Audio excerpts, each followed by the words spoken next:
ঠাকুর, তোমার অভিমান চলে গেলেও মা তারার অভিমান যায়নি। মাকে মায়ের মন্দিরে নিয়ে যেতে একমাত্র তুমিই পারো, তুমিই পারো ঠাকুর। হ্যাঁ রে বাবা, আজ যদি কেউ মাকে বোঝাতে পারে তাহলে একমাত্র তুই।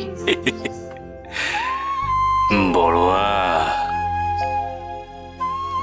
এবারে নিজের অভিমান ত্যাগ করো গো বড় মা।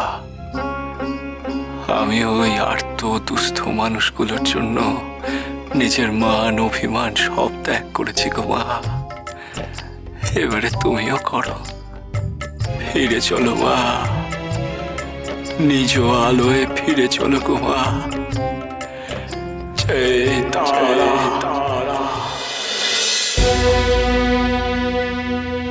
মা মা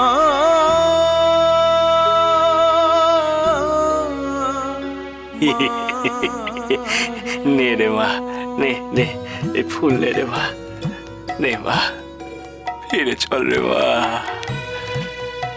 জয় মা তারা, জয় জয় তারা, জয়।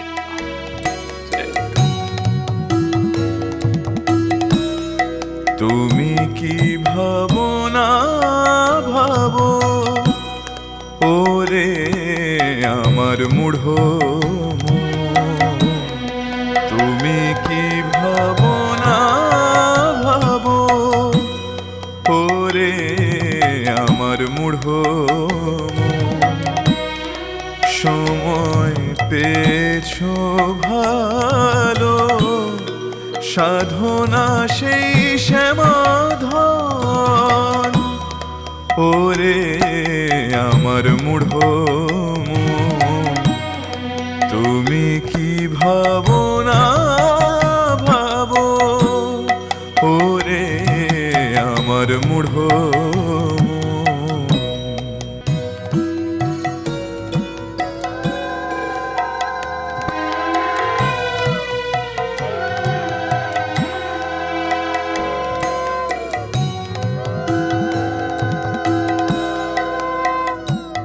জয় মা তারা, জয় জয় তারা।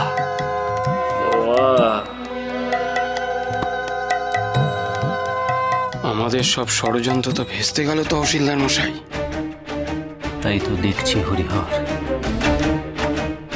দেখছি আর ভাবছি, কিন্তু কিছুতে ভেবে উঠতে পারছি না মা তারার বিগ্রহ মন্দির থেকে কি করে অদৃশ্য হয়ে গেল। এ কি তবে সত্যি মায়ের লীলা, নাকি ওই বামদেব ঠাকুরের সম্মোহনী শক্তি? তিনি তার ওই সম্মোহনী ক্ষমতা কাজে লাগিয়ে আমাদেরকে যা দেখাতে চেয়েছেন আমরা তাই দেখেছি। হয়তো মা তারার বিগ্রহ সত্যি মন্দির থেকে অদৃশ্য হয়নি, সবটাই ওই বামদেব ঠাকুরের ভণ্ডামি। আপনার এই শেষের কথাটাই ঠিক, সবটাই ওই ভণ্ড বামদেব ঠাকুরের ভণ্ডামি। আমার ভাগ্য ভালো, রাজা শিবশঙ্কর আসতে পারেননি। তিনি এসে যদি এই সব কাণ্ড দেখতেন তাহলে আমার মান সম্মান সব একেবারে ধূলিসাৎ হয়ে যেত।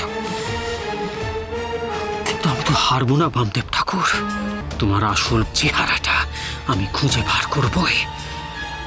আমাকে প্রমাণ করতেই হবে তুমি কি সাধু না সত্যি ভণ্ড।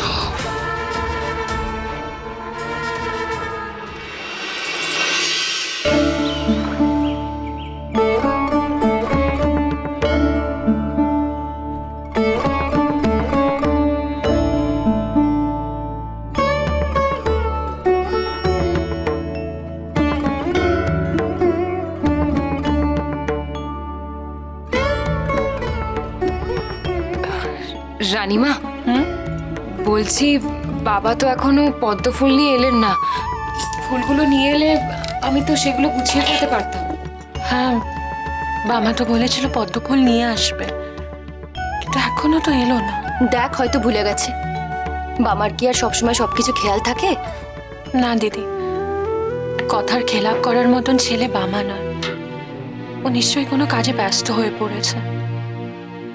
চন্দনা, তুমি চিন্তা করো না, আমি নিচে গিয়ে দেখছি।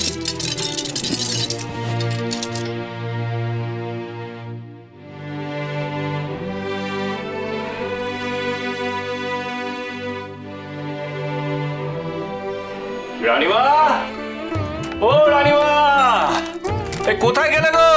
বাবা এই তো তুই এসেছিস। আসবো না মানে, ওই তোমায় বলেছিলাম না যে লক্ষ্মী পুজোর জন্য ওই পদ্ম ফুল নিয়ে আসবো। এই দেখো, নাও দেখি, নাও, ধরো ধরো।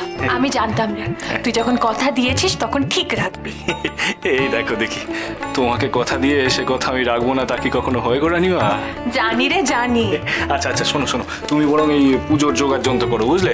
আমি এখন আসি গো, আমি আসি। হ্যাঁ। ও এই রানীমা, এই শোনো গো শোনো, আজ কিন্তু সারা রাত্রি জেগে থাকতে হবে, মনে আছে তো? সারা জেগে থাকতে হবে কেন রে? এই দেখো, সব ফুলে মেরে দিয়েছে। ওরে বাবা, আজ হলো গিয়ে কোজাগরি পূর্ণিমা। কোজাগরি মানে জানো তো? হ্যাঁ, কোজাগরি মানে কে জাগরে, মনে পড়েছে? সে তো জানি কোজাগরি মানে কে জাগরে, কিন্তু সে তো অনেক কাল আগের কথা। না গো না, আজকের দিনে এই কোজাগরি পূর্ণিমার রাতে পুজো শেষ করে বাড়ির মেয়ে বউদেরকে সারা রাত জেগে থাকতে হয় গো। কে বলতে পারে, মা লক্ষ্মী হয়তো ঘুরতে ঘুরতে কোনো গেরস্ত বাড়িতে উপস্থিত হলো। তাই নাকি রে? হ্যাঁ গো হ্যাঁ। ও শোনো গো অন্নদাদি, তুমি মায়ের জন্য একটু ভোগ কিন্তু আলাদা করে সরিয়ে রেখো। কে বলতে পারে, ওই বেটি হয়তো তোমার কাছে সেই দুমুঠো খেতে চাইলো। তুই যে কি বলিস, মা লক্ষ্মী ঘুরতে ঘুরতে গেরস্ত বাড়িতে আসবে, তা আবার হয় নাকি? হয় গো হয়, সব হয়। আমি যখন বলছি তখন তো মিথ্যে হওয়ার নয় গো অন্নদা দিদি। তাই বলছি কি, পুজো শেষ করে ঠাকুরের সামনে থেকে তুমি উঠো না গো, সারা রাত জেগে থেকো। বলা তো চায় না, হয়তো আজ মা লক্ষ্মী তোমার বাড়িতেই এসে উপস্থিত হলেন। মা লক্ষ্মী এখানে আসবেন? তবে আর বলছি কি গো, মায়ের লীলা কি আর এত সহজে বোঝা যায় গো? আচ্ছা শোনো শোনো, তুমি বরং এই পুজোর সমস্ত জোগাড় যন্ত্র করো, আর আমাকে নিয়ে একদম চিন্তা করো না, আমি ঠিক সময় চলে আসবো। হ্যাঁ, আর যা বললাম তার অন্যতা করো না যেন। আমি এখন আসি। জয় তারা, জয় তারা, জয় তারা। মামা যা বলে গেল তা কি সত্যি? কিন্তু ও তো কখনো বাজে কথা বলে না। কিন্তু সত্যি কি আজকের দিনে মা লক্ষ্মী স্বয়ং হাজির হন গেরস্ত বাড়িতে?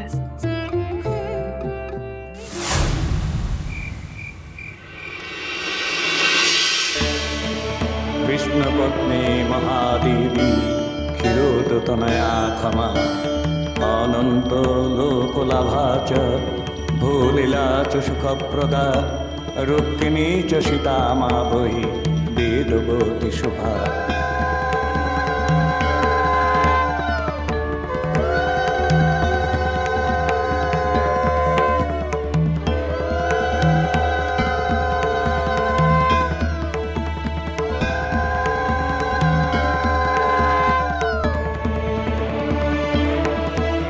এবার অঞ্জলি হবে, আপনারা ফুল নিয়ে নিন।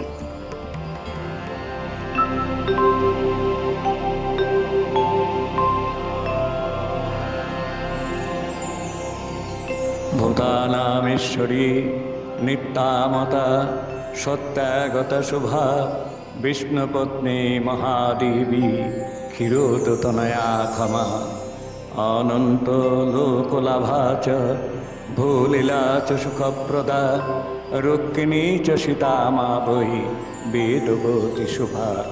सती सरस्वती गौरी शांति सहा सदा धृति नारायणी बरारोहे।